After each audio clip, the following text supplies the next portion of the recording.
This is not about a First Amendment issue. This is not about money interests. This is not about special interests. It's really about children. A part of solving some of the domestic violence and the attacks on women is to look at some of these games and to see whether or not, in fact, they are not appropriate for our children.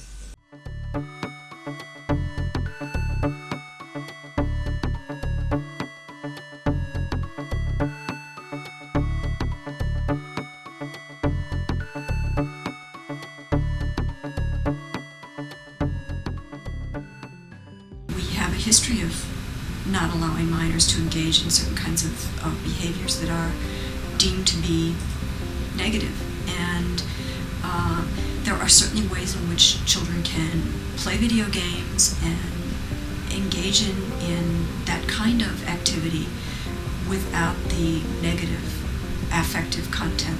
There is a great deal of reasons why laws are developing in the country to try and protect kids, particularly young kids, from violent video games. And the moment I say the term violent video games, I immediately come into a problem with the laws, is how do you define what is a violent video game? Our concern was that if there was a restriction or if there was a ban in selling M-rated games to minors, that then video game publishers would be inclined, or maybe the ESRB would also be inclined to then rate the games at a lower rating.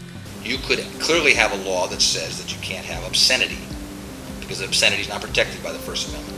But here, violence may be obscene in a colloquial way, but it's not obscene in a legal way. It is, violence is something. And then there's a whole concept of that this is really an area for parents to control. I obviously didn't think it was healthy for my children when they were young, and I restricted the games. But I don't want anyone else restricting them. I don't want the government telling me that I can't do this or that with my children. How far can this go? The problem is that there's no strong empirical evidence that specific kids who play specific games go out and commit specific acts. So really what's going on is not a question, in my view, of trying to prevent violence, although they say that. What's really going on is an attempt to regulate mores, and to say that kids just shouldn't be watching certain things. I mean, we can all say, for example, that sugared cereal is not necessarily a good thing for kids' teeth. But the question is society going to pass a law that says sugared cereal can't be sold to kids? The scientist side of me would say, yeah, I agree with the courts. It was well-intentioned, but not a well-reasoned proposal for a new law.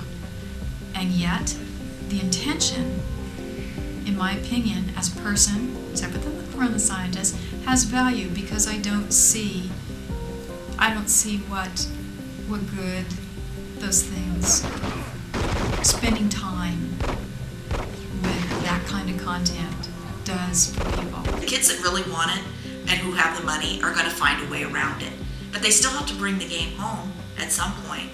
So it just goes right back to the parent again. It's not the guys selling the video games. It's not their job to do that. I totally support the bill, by the way. I think that, I support bills that actually want to make illegal the sale of violent video games, mature video games, to kids. I don't understand why, for example, you go to a bar and if you're not 21, you're not going to drink, and you have to prove you're actually older than 21. And we accept that. It's ingrained in our culture, and that's fine. But why should a seller, be allowed to, to sell Grand Theft Auto, Manhunt, or an extremely violent first-person shooter to a 12-year-old kid? I think that's wrong. I think they should ban it. Maybe under 10 shouldn't be able to buy video games. Why? Because when you get to a certain age, you know better.